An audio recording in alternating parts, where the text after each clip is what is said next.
If you're asking yourself, should I just blow out my hair, or am I really about this wash and go thing again?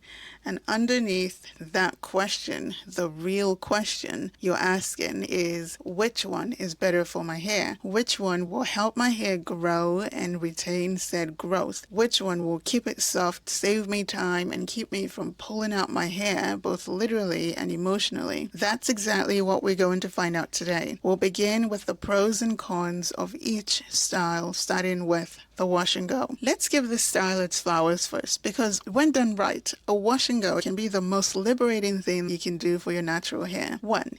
Ease of washing. A lot of people think that you need to pre-pull your hair or detangle it prior to washing your hair after you've done a wash and go. But guess what? You don't. Because your hair hasn't been stretched, you can rinse it right away in the shower, with the gel giving you the perfect amount of slip, leaving the old products in your hair perfect slip. And if you've kept your gel cast, your shed hairs will just slide out of your already clumped strands underwater. It's amazing. That alone will cut your detangle time in half. Number 2, definition on lock. 1 or maximum 2 stylers is all that you need for a wash and go. And if you get that gel cast right, you'll get clumping, definition, and hold that helps your curls stay in place throughout the week. You don't have to reactivate anything. You don't have to restyle your hair in the morning. You don't have to do nothing. That curl memory just kicks in, and I really like that about a wash and go. Number 3, weatherproof beauty. I live in a humid city, the kind where you step out of your house and your hair instantly wants to revert. The wash and go thrives in humidity. It's already in its natural state, so there's nothing to undo. No ruin, no panic styling, no regret. It will shrink. Yes, because if you have natural hair, you know exactly what I mean. You know that shrunken hair will still find a way to shrink further. However, it won't be drastic, and it will not result in tangles, because the shrinking is an on-purpose one. Number 4, accountability partner for wash day. Wash and goes are a style and a schedule at the same time, because they can't be pushed further or pushed too far without risking tangles. They keep you on track with your regular wash day. That's a hidden strength. They teach you rhythm and they teach you structure. Number 5, no heat required. A wash and go avoids direct heat to the hair, helping you preserve the elasticity of your hair, reducing the risk of long-term damage. Number 6, low manipulation during the week. Once you've set your hair in a wash and go, that's it. It's set. There's no combing, there's no twisting, there's no banding unless you want to. There's no restyling, there's nothing. Every night your hair is done. This helps you reduce breakage, reduce mechanical damage from constantly being in your hair and doing something with it. Number 7, all hair friendly. One of the reasons I like a wash and go is that if you've not got a lot of hair, density wise or thickness of strands, the wash and go will give you volume from nowhere. This is a game changer. For my hair, once I condense it into a braid or a twist on wet hair, my hair density reveals its true self.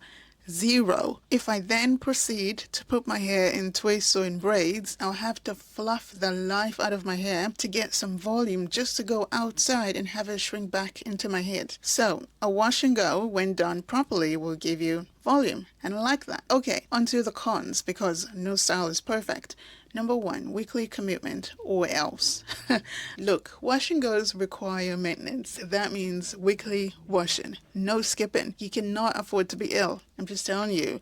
If you delay, your definition breaks down and the tangles set in. Detangling then becomes a full upper body workout. You need to be consistent with your wash day. There's no other way around this. Number 2, drying time is no joke. Water is heavy and gels like to bind to water, so unless you are diffusing your hair or wearing a shower cap to work on Monday, no judgment, prepare to wait. That's why I simplified my routine to just the one styler. Less layering means less drying time.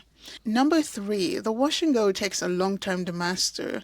Not knowing your optimal product to water ratio, application technique, or your drying method, all of these are different categories, and not knowing that can be very frustrating at first. But to be fair, this is the same with every other style that we have out there, so I don't know if this counts as a con of a wash and go. But number 4, it requires strategic drying time. You'll need to build your whole day around your hair, especially if you need to leave the house shortly after.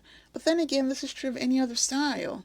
But see, for the wash and go, even more so because of the drying. Number 5, shrinkage can hide length. If seeing your hair length is emotionally important, wash and goes may feel unsatisfying despite being healthy or right for you. Now, section 2, the blowout. Let's begin with the pros because there's a reason these are popular. Number 1, shorter dry time, quicker wash day. After you shampoo and condition your hair, blowing out your hair saves you time post-wash day. There's no waiting for your hair to dry while you're dripping water all over you. There's no such thing. Plus, the stretch texture makes the tangling a breeze. Number 2, scalp access and simplicity. When your hair is stretched, it gives you easy access to your scalp, to your roots. If you're using a medicated ointment on your scalp, for example, you can easily apply that to your scalp. You can refresh your hair or style into bigger sections, especially if you've got thick hair. High density hair is something that you do not get from a wash and go. Number 3, longer style flexibility. Stretched hair gives you more options. You can put your hair in a bun or in twists or in braids or in updos or whatever you want. Very easy to build on. Number 4, easier to section. Sectioning stretched hair is as easy as it gets. Even applying your moisturizers on stretched hair is faster and more even, especially if you have high density hair. Okay, to the cons. What we don't admit about a blowout is number 1, shrinkage mind games. You blow your hair out. By day 3, the humidity has snatched it right back into your scalp. That can be discouraging, and worse, you might feel the need to blow it out again or to straighten it just to get more days out of it, and that's where breakage can creep in. Number 2, temptation to delay wash day. Because your hair looks neat, it looks fine, it looks stretched, it's easy to put off wash day and just keep putting it off because it doesn't look too bad. But because it doesn't look like it is coiling up on itself doesn't mean that it isn't doing that, and it doesn't mean that it is clean, because sweat and scalp buildup and product will accumulate. Skipping wash day can turn minor buildup into major problems. Number 3, susceptible to humidity. One misty day can send your hair reshrinking into all sorts of directions. Frizz and poof are hard to control without added product. Number 4, more tangling during wash day. If worn for too long, blown out styles or stretch styles can start to tangle at the roots, especially if moisturizers and edge controls and oils and all these products have been caked on to the hair. Pre-pooing helps with that, so there may be no issues there because pre-pooing is pretty straightforward to do. Number 5, more prep, less set and forget. You often have to style your hair again after blowing it out into twists or braids or something. Blow drying is a prep step. It's not the finished style unless you wear it as is, which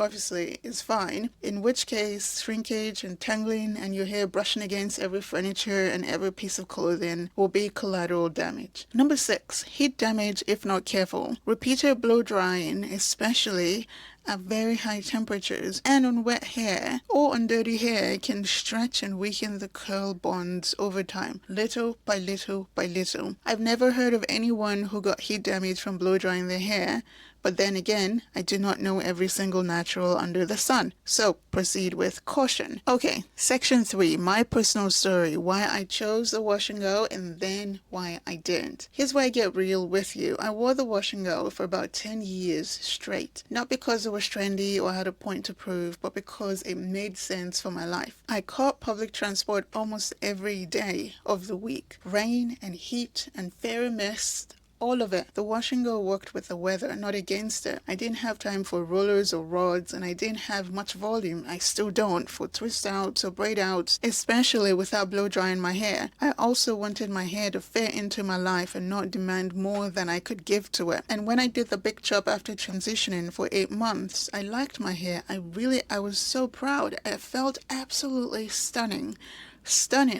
But I was also studying full-time. I was working full-time. I was so busy. I was tired.